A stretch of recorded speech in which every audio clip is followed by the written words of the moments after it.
जरूरत नहीं होती कमिट करने के लिए। अगर कुछ गलती आपसे हो गया तो आप पीनलाइज है। जैसे कि इशारा, आपने उसके लिए कोई कॉन्ट्रैक्ट नहीं रखा होता, लेकिन आपने सिग्नल ब्रेक किया है तो you are liable under law that you have to be penalized for your wrongful act. अगर आपने ट्रेस पासिंग की है, मतलब किसी की जमीन से आप गुजरे हैं, लोग अक्सर जानवर लेके किसी की जमीन से गुजर जाते हैं, कुछ उसकी जमीन को नुकसान पहुंचा है, वो आपको क्लेम करते हैं डैमेजेस, तो आप अवॉर्ड करेंगे, आपको पे करने होंगे। क्यों? क्योंकि आपने रॉन्गफुल एक्ट कमिट किया है। इसके लिए आपका कॉन्ट्रैक्ट हो या ना हो, तो ये आपको लॉ प्रोटेक्ट करता है कि अगर आपसे किसी ने गलत किया है, आप उसके लिए लायबल है कि आप उससे डैमेजेस क्लेम करें। ठीक है ना? वरना तो हर कोई दुनिया में कहे कि कॉन्ट्रैक्ट नहीं है जी तो हम क्यों दें। हर चीज के लिए कॉन्ट्रैक्ट नहीं जरूरी। तो टॉर्ट जो है उन चीजों को डिफाइन करता है। क्लियर है ये बात?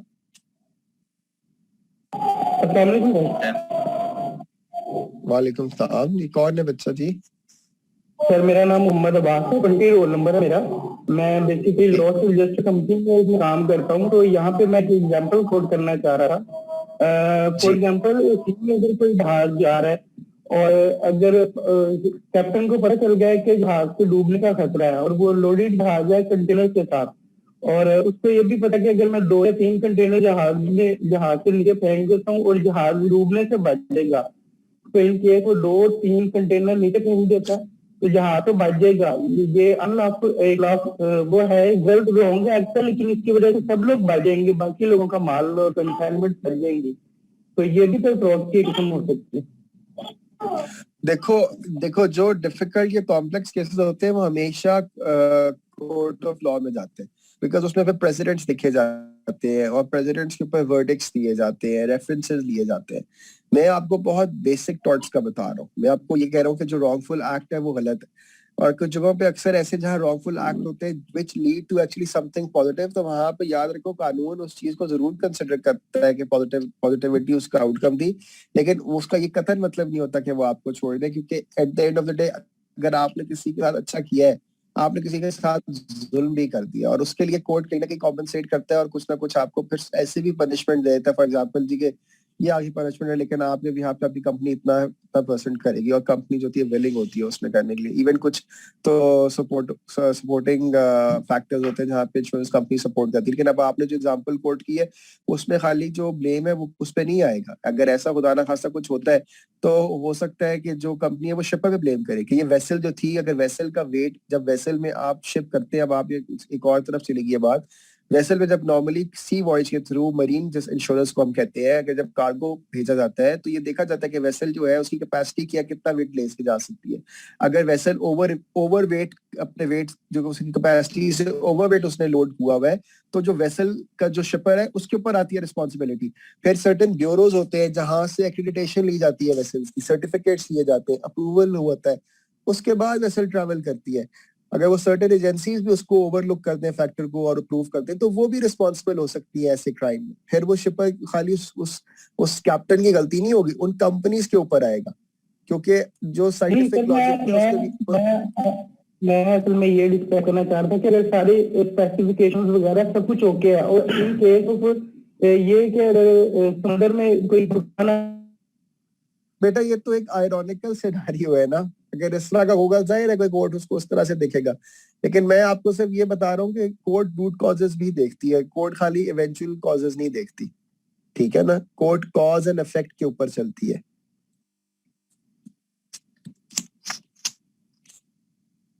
Is it clear?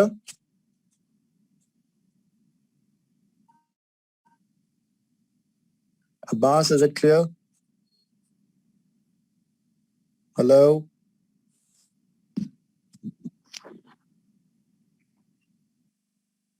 Hello, can you hear me? जी सर, शायद उसका नेटवर्क कनेक्शन आएगा। All is done. Okay, let's continue then. फिर जी आगे बात करते हैं, टॉर्ट के बाद कहते हैं जी उबरीमा फिशे। उबरीमा फिशे का क्या मतलब है? Utmost good faith. Utmost good faith से क्या मुराद है कि दोनों पार्टीज जो कि कॉन्ट्रैक्ट में शामिल हैं उन पे ये लाजिम है कि वो हर चीज आपस में एक दूसरे को डिस्क्लोज करें। जो भी ऐसा मटेरियल फैक्ट है जिसका इफेक्ट डिसीजन के ऊपर डायरेक्टली या इनडायरेक्टली आता है, उसको डिस्क्लोज करना दोनों कंपनीज पे लाजिम है। और अगर वो नहीं करेंगे, इसका मतलब उन्होंने अटमोस्ट गुड फेथ का प्रिंसिपल जो है वो प्रैक्टिस नहीं किया, उसके लिए वो लायबल है। उस पे अगर let's suppose insurer at fault है तो इंश्योर्ड के पास ये राइट है, वो रिप्यूडिएट कर सकता है पॉलिसी। अगर इंश्योर्ड एट फॉल्ट है तो इंश्योरर के पास ये रिस्पॉन्सिबिलिटी है, चांस है कि वो खुद क्लेम रिप्यूडिएट कर सकता है या पॉलिसी वॉइड कर सकता है। फिर उसके बाद वो आगे बात करता है। I just lost you in between. Hello.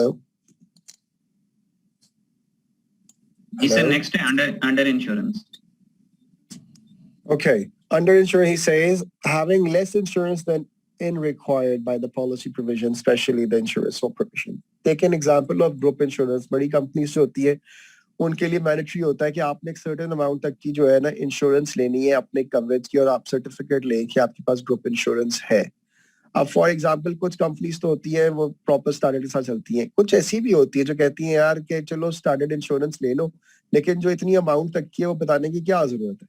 तो वो आप कम अमाउंट की इंश्योरेंस ले लो, उसका फायदा ये होगा प्रीमियम कम देना पड़ेगा, लेकिन हमें सर्टिफिकेट तो मिल जाएगा। सर्टिफिकेट हम हॉल में डिस्प्ले कर लेंगे क्योंकि अक्सर कंपनीज पे रिक्वायर्ड है कि वो सर्टिफिकेट्स भी डिस्प्ले करे, तो हम अपने प्रेमिसेस पे सर्टिफिकेट डिस्प्ले कर लेंगे, स्टैंडर्ड भी पूरे हो जाएंगे, प्रीमियम भी कम देना पड़ेगा और काम भी कंप्लीट हो जाएगा।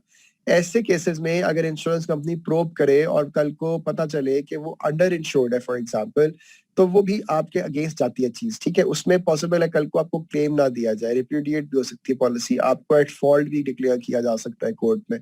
अब take an example of motor vehicles. Pakistan में बहुत कॉमन है कि गाड़ी की कीमत बढ़ जाती है। मिसाल के तौर पर जो गाड़ी अगर आपने 10 लाख की ली, हो सकता है 2 साल बाद उसकी कीमत 13 लाख हो जाए, लेकिन जब आपने उसकी इंश्योरेंस दूसरे साल या तीसरे साल में कराई है, जबकि वो गाड़ी की आपको पता है यूज की कीमत आपको लगता है वो 10 से कम हुई है, लेकिन एक्चुअल वो कीमत बढ़ चुकी है उसकी ओरिजिनल नई गाड़ी की प्राइस से भी, तो असूलन तो आपको उसकी एक्चुअल वैल्यू के ऊपर उसकी इंश्योरेंस करानी चाहिए। लेकिन अगर आप पुरानी वैल्यू पे भी इंश्योरेंस कराएंगे तो वो बेसिकली अंडर इंश्योरेंस है, which is a illegal thing and unethical as well.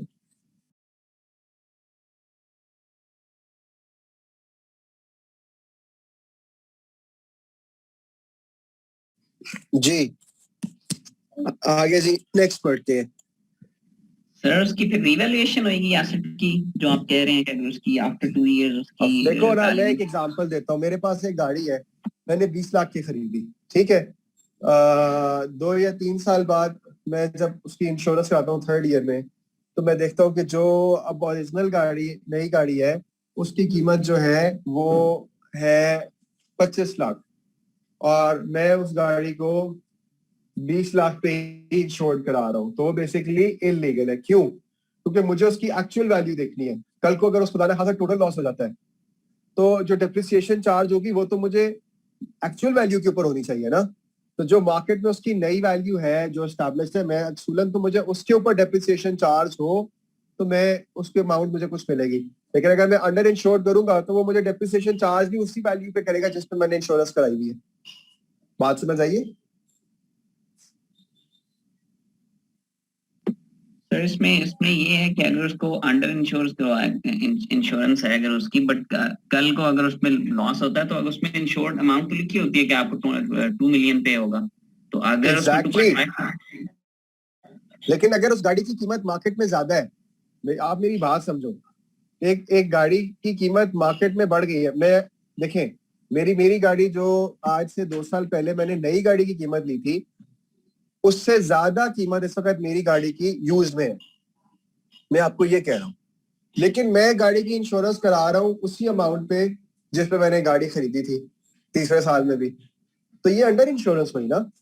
अगर मैं मार्केट में अपनी गाड़ी बेचते जाता हूँ और मुझे उसका 25 लाख की बजाय 23 लाख मिल रहा है सपोज एक यूज गाड़ी का, और मैं उसकी इंश्योरेंस वैल्यू करा रहा हूँ 20 लाख के ऊपर, तो ये तो मैं अनएथिकल काम कर रहा हूँ, इलीगल कर रहा हूँ।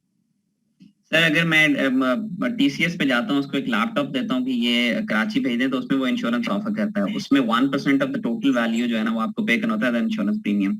तो अगर वो मेरा 100,000 का लैपटॉप है, just for the sake of safety and security मैं उसको 50,000 डिक्लेयर करके और उससे कोई 500 रुपीज पे करके उसको कर देता हूँ, और कल को जब तो उसको कल लॉस को हो अगर जाता खुदा है, ना खासा नुकसान होगा जी तो वही बात है ना, अगर कल को खुदा ना खासा कोई नुकसान होगा तो 50,000 का आपने डिक्लेयर वैल्यू क्योंकि वो उसके हिसाब से आपको इंडेमनिफाई करेगा। वो आपको ये तो फायदा उस वक्त हो गया कि आपने 1000 की जगह 500 का प्रीमियम दिया, लेकिन Yeah. आपका नुकसान कहाँ पे हुआ, जहाँ पे टोटल लॉस हुआ या कुछ हुआ, तो वहां पे आपके जो मशीन थी उसकी एक्चुअल वैल्यू जो थी वो तो आपको ना मिली, बल्कि जो आपने अंडर वैल्यू स्टेट की थी आपको तो उस हिसाब से इंडेमनिफाई किया जा रहा और है। अगर इंश्योरेंस कंपनी को पता चलता है कि इसकी 100,000 न्यू की वैल्यू है और न्यू ही था लैपटॉप, तो फिर वो पे करेगी? देखिए अगर उसको पता चलता भी है, लेकिन उसको ये देखा कि बंदे की इंटेंशन ही मैलाफाइंड है, बंदे ने डिक्लेयर ही वैल्यू कम की हुई है, तो वो आपको कभी भी नहीं आधा का पे करेगी, क्योंकि वो भी बिजनेस ऑर्गेनाइजेशन है, ठीक है ना। और अगर आप खुद से ही डिक्लेयर ये कर रहे हैं कि ये इतने की अमाउंट है, उस पर आप कल को क्लेम कर देते हैं, तो वो ऑफ कोर्स आपको वही इंडेमनिफाई करेगा जितनी आपकी है। बड़े लोग ऐसे बैठे हुए हैं जो अपनी गाड़ियां जो है यूज सेकंड थर्ड ईयर में इंश्योर कराते हैं, और गाड़ियां महंगी होगी लेकिन पुराने रेट पे कराते हैं कि कम पैसे देने पड़ेंगे, और अक्सर को नुकसान नहीं होता क्योंकि वो प्रीमियम ही दे रहे होते हैं। उनका हर एक का तो नहीं टोटल लॉस डिक्लेयर होता, लेकिन जिनका होता है जाहिर है उनके लिए प्रॉब्लम होता है। मतलब इंश्योरेंस कंपनी पे करेगी, कम पे करेगी, बट पे जरूर करेगी, जितने का इंश्योर्ड वैल्यू है जाहिर है बेटा जितने की इंडेमनिफाई है उतने का करेगी तो सही ना वो पे। वो ये नहीं करेगी कि इसने मतलब देखो ये जगह जगह प्रैक्टिस डिपेंड करती है। अब पाकिस्तान के अंदर प्रैक्टिस और है, पाकिस्तान में इतना स्ट्रिक्ट रूल नहीं है। पाकिस्तान में लोग पॉलिसी देने के लिए बैठे हुए हैं कि यार 10 का कंपनी है, जब आप गाड़ी लेते हैं कि आपको पॉलिसी दे दें, आप कहते हैं यार चलो इतने में करो, कहते हैं यार कर लो करा लो, वो नहीं छोड़ेगा। जब आपको इंडेमनिफाई करेगा तो जाहिर बात है वो आपको उस हिसाब से कर देगा जितने की आपने की है पॉलिसी। हो सकता है बाहर के मुल्क में कभी ऐसे कराए तो वो आपसे हो सकता है ऐसे डॉक्यूमेंट्स मांगे जहाँ पे एग्जैक्ट आपकी जो गाड़ी की एक मार्केट वैल्यू है या आपकी गुड्स की जो मार्केट वैल्यू है वो पहले डिक्लेयर हो, और उसके हिसाब से वो असेसर बताए, और उसकी असेसर्स की रिपोर्ट होती है जिसके ऊपर वो फिर आपको ऑफर करते हैं कि जी आपको मिनिमम इतना प्रीमियम देना ही पड़ेगा, मिनिमम आपकी ये पॉलिसी होगी, इससे कम तो हो ही नहीं सकती। समझ रहे हो? लेकिन ये चीजें जो होती है रूल के लॉ के इम्प्लीमेंटेशन से बहुत ज्यादा एसोसिएटेड है। Okay sir. ओके जी, आगे चलते हैं। फिर आगे वो बात करते हैं जी अंडर राइटिंग, यानी कि जाहिर है जो पॉलिसी को हम अंडर राइट करते हैं, टर्म्स डिसाइड करते हैं, लिमिटेशंस, एक्सक्लूशंस वगैरह। अनअर्न्ड प्रीमियम की बात करता है। अनअर्न्ड प्रीमियम वो है जब आपको कोई बंदा आपको एडवांस में पैसे दे दे और उसमें आपका अनअर्न्ड प्रीमियम कहलाता है वो हिस्सा जिसको अभी आपने एक्चुअलाइज नहीं किया, यानी कि आपको साल का प्रीमियम एडवांस आ गया, 6 महीने पॉलिसी, तो आपका अर्न प्रीमियम क्या है? आपका अर्न प्रीमियम वो है जो 6 महीने के आप गुजर चुकी है पॉलिसी, जो अगला 6 महीने अभी आने हैं वो आपका अनअर्न्ड प्रीमियम है। ओके, फिर आगे वो बात करते हैं वेंडलिज्म। वेंडलिज्म किसे कहते हैं? किसी को नुकसान पहुंचाना, मतलब मैलिशियसली किसी को नुकसान देना, मैलिफाइड इंटेंशंस हो, तो मतलब किसी चीज को डिस्ट्रक्शन कर रहे हो, इन्वॉल्व हो, प्रॉपर्टी हो सकती है किसी तरह की भी, तो वो वेंडलिज्म में आता है। तो वेंडलिज्म में भी कुछ लोग हैं जो पॉलिसी ऑफर करते हैं सर्टेन लिमिटेशंस के साथ है, कुछ है जो नहीं करते, डिपेंड करता है। विकेरियस लायबिलिटी की बात करता है। विकेरियस लायबिलिटी कहता है कि legal liability arising out of another's actions. For example, contractor may have vicarious liability if a subcontractor injured another party. यानी कि आप किसी की गलती के लिए रिस्पॉन्सिबल हो सकते हैं, समझ रहे हैं? मतलब कहता है कि आप एक बिल्डिंग कंट्रैक्टर है और आपकी वजह से किसी को, मतलब आपके किसी सब कॉन्ट्रैक्टर की वजह से किसी पार्टी को नुकसान पहुंचा है, तो eventually you are responsible to pay the damage. जिस तरह से हॉस्पिटल है जहाँ पे डॉक्टर्स काम कर रहे हैं, डॉक्टर की किसी गलती की वजह से पेशेंट को कोई नुकसान पहुंचा है, पेशेंट ने डॉक्टर को नहीं हॉस्पिटल को सू कर दिया, तो वो किसके अगेंस्ट करेगा? अंडर विकेरियस लायबिलिटी के। क्लियर है ये बात? Yes sir. चले जी, चैप्टर 1 पढ़ना शुरू करें अब।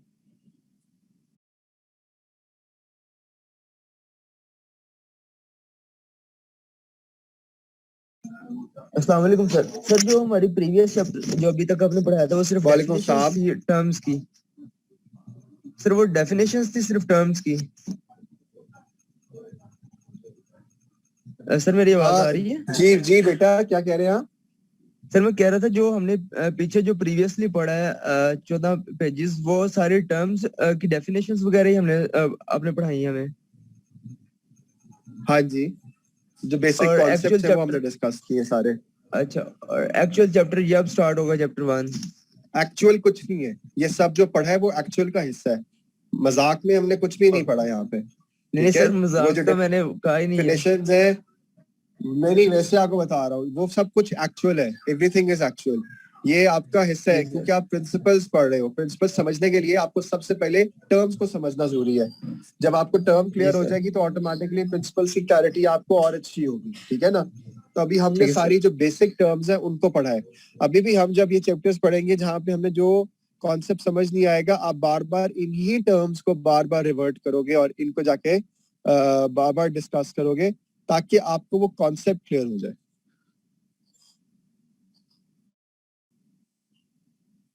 Okay, is it clear now, Yes, sir. people? Okay, G. So who's gonna start the chapter now? I mean, who's gonna do the reading? Sierra, how much time are we left with for this session? Sir, we have 13 minutes. It's fine. We can restart the session again, no problem. Let's start doing the reading. Come on, who's gonna read? Quickly. Fariha, are you there? 23? Yes, sir. Legal and Okay, financial start doing nature the of reading. legal and financial nature of insurance, how the insurance So system first, operates, what we'll be discussing are these 4 points that principles we'll of be discussing in this chapter 1. okay, G. difference between the loss and hazards and perils, advantage and disadvantage of insurance transaction from society viewpoints. Insurance is Okay. one of the most Now start from financial definition. financial definition. The insurance involves a transfer of loss exposures to an insurance pool and the redistributions of losses among the members of pool. Hello? Hello? Yes, sir? Financial definition.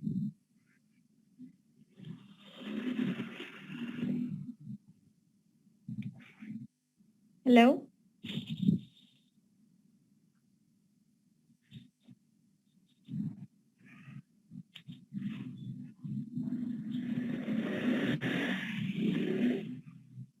The insurance involves the transfer of loss of employer to an insurance pool and redistribution of losses among the members of pool.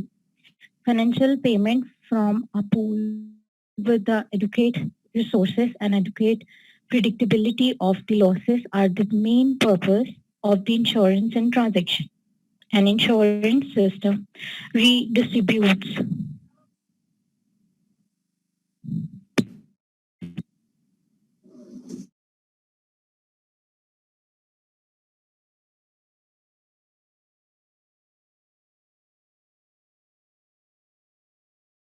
every participant insured in the system. In exchange for the premium payments, the insurer promised to pay the insured claims in the event of the covered loss.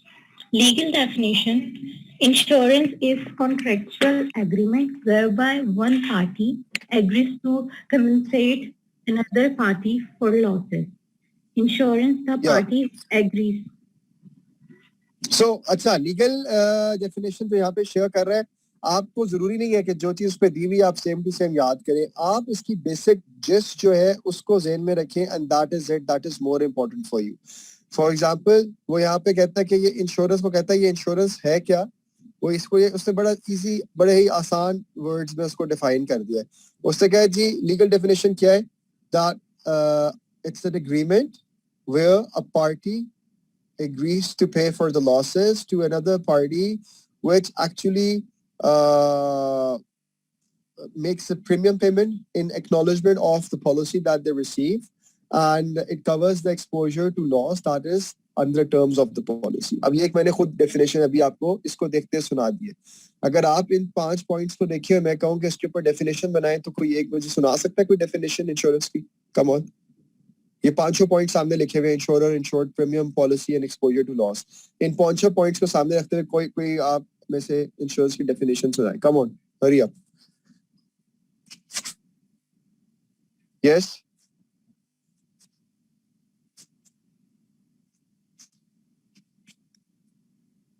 Faisal बाट, 61. यार जिनके नाम ले रहा हूँ जो आगे से जवाब नहीं दे रहे ना, इनकी अटेंडेंस मत लगाना। सुन रहे हो? Okay sir. Kaleem Aslam, roll number 8. Asad Junaid, 18, 118. Yes, sir. 118. Definition सुनाओ. Make a definition. Legal definition. Insurance is a contract. Just make a definition, keeping Yes, in sir. mind what is written in front of you on the screen, what is being shown. Just make a definition out of it. Come on. It talks about all the 5 parties. Yes. Insurance is a contract arrangement where one party agrees to pay the losses to the insured against ये the बताओ ना insured क्या है? One party agrees to pay the losses to which party? मतलब insured क्या party होती है वो भी बताओ ना. insurer जो है वो कंपनी है जो insured है वो English में बात करो, उर्दू में नहीं. You don't need to talk in Urdu. Ji. Insurer is a company who agree with the insured. Insured is the person who take the policy against payment of the premium. And what does this policy cover? Policy covers the losses, risk of loss, Risk of loss pay and the loss, exposure to loss. exposure or to risk. loss. ठीक है, exposure to loss को in other words risk कहते हैं. Risk of loss Yes. कोई word नहीं होता बेटा. ठीक चले. है. कोई और कोशिश करेगा? कोई बेहतर कोशिश कर सकता है? रोमान सलीम, 35.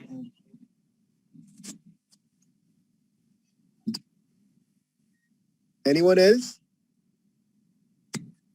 चलिए जी आगे Sir, I think जी बेटा आप कुछ कहना चाह रहे हैं? yes. Sir, मैंने कहा कि मैं ट्राई करूं.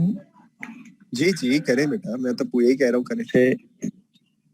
Is insurance is a legal agreement in which insurer agrees to pay to the insured person against the premium to cover his loss. Very good, very nice, good. चलो अब आगे पढ़ना शुरू करो आप ही. लॉस से आगे पढ़ो. Yes, sir. Loss. The word loss is loss. The word loss, as it commonly used, means being without something previously possessed. We speak of loss of memory and loss of time when the word is used in insurance. However, it takes one or more limited meaning. A typical insurable loss is an undesired, unplanned reduction of economic value. We call planned losses such as burning of fuel or wearing and tearing expenses. Direct loss. These are the immediate or the first result of an insured peril. अच्छा जी, वो loss तो पहले define करता है. उससे क्या है loss क्या है? उससे कहता है लॉस तो कुछ भी हो सकता है. आपके इमोशंस अगर डिस्टर्ब होते हैं वो भी आपका नुकसान है. अगर आपकी फीलिंग्स हर्ट होती है वो भी आपका नुकसान है. तो इंश्योरेंस में हम लॉस को कैसे डिफाइन करते हैं? कहता है इंश्योरेंस में हम लॉस को ऐसे डिफाइन करते हैं कि जो भी इस तरह का नुकसान आपकी फीलिंग्स या इमोशंस का हुआ है उसके अगेंस्ट कोई फाइनेंशियल कॉम्पनसेशन जो है आपको पे करनी चाहिए, जो कि ये कंफर्म करे कि जी आपका जो नुकसान है वो हमारे लिए कंसर्निंग था, लेकिन this is how you can pay the damages by giving a financial compensation.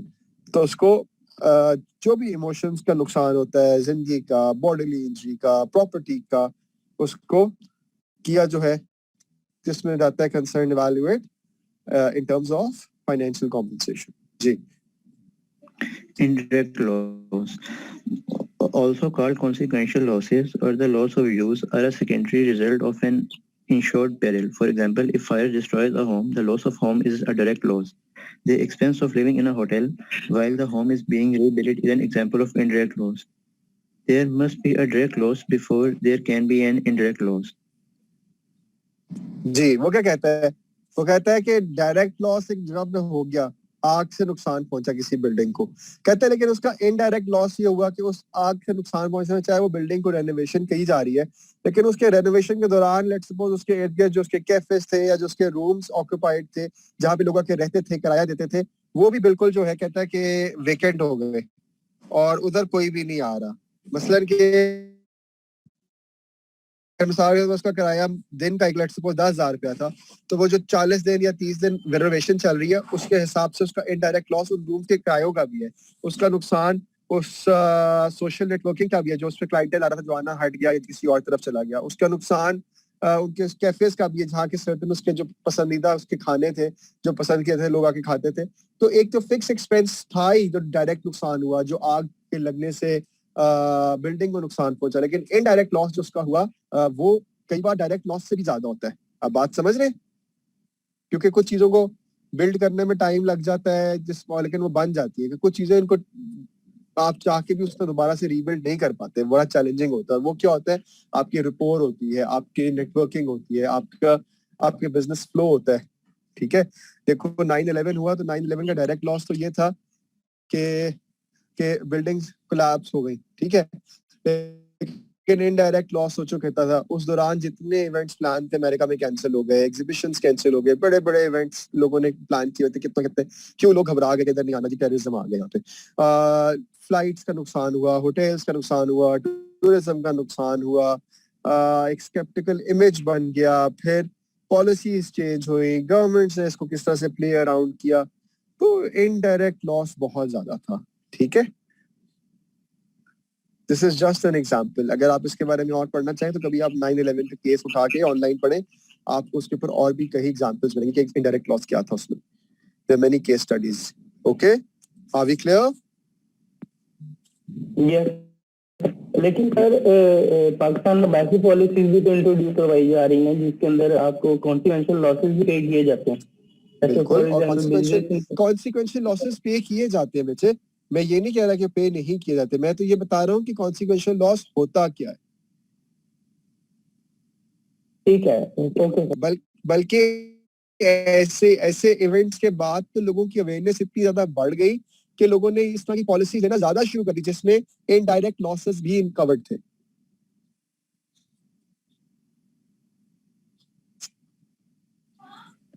Okay, yes sir, okay जी बढ़िया, आगे।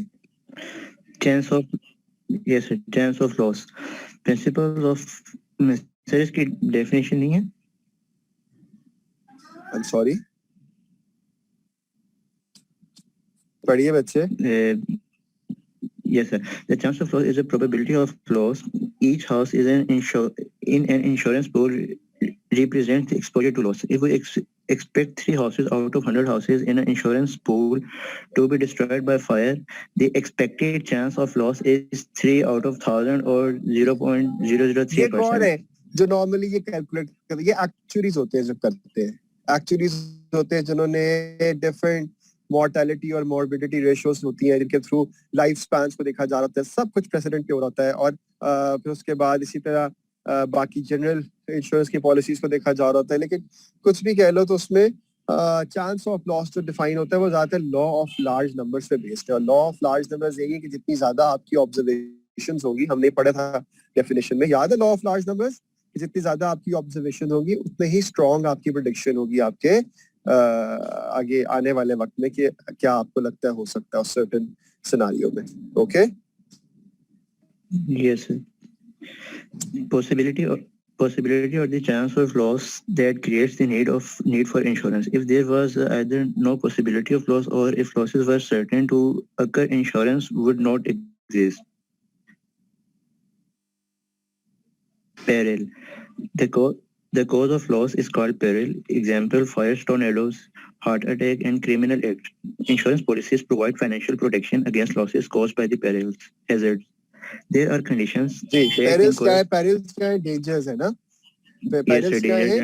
डेंजर्स है, ठीक है ना? लॉस क्या कहता है? कॉज ऑफ लॉस, जिसकी वजह से नुकसान हुआ, ठीक है। फॉर एग्जांपल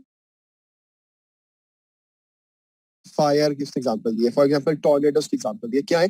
ये कॉज ऑफ लॉस है। तो इसको आप कैसे डिफाइन करते हो? ये आपके पेरिल्स है। दूसरी तरफ वो कहते हैं हैजर्ड्स है। हैजर्ड्स क्या कहता है? इसका डिफरेंस क्या है पेरिल से? वो कहते हैं these are the conditions that increase the frequency or the severity of loss। यानी कि इससे लॉस की हम दो ही चीजें डिफाइन करते हैं ना। लॉस दो तरह का है, एक है जो सिवियर है, एक है जो फ्रीक्वेंट है। फ्रीक्वेंट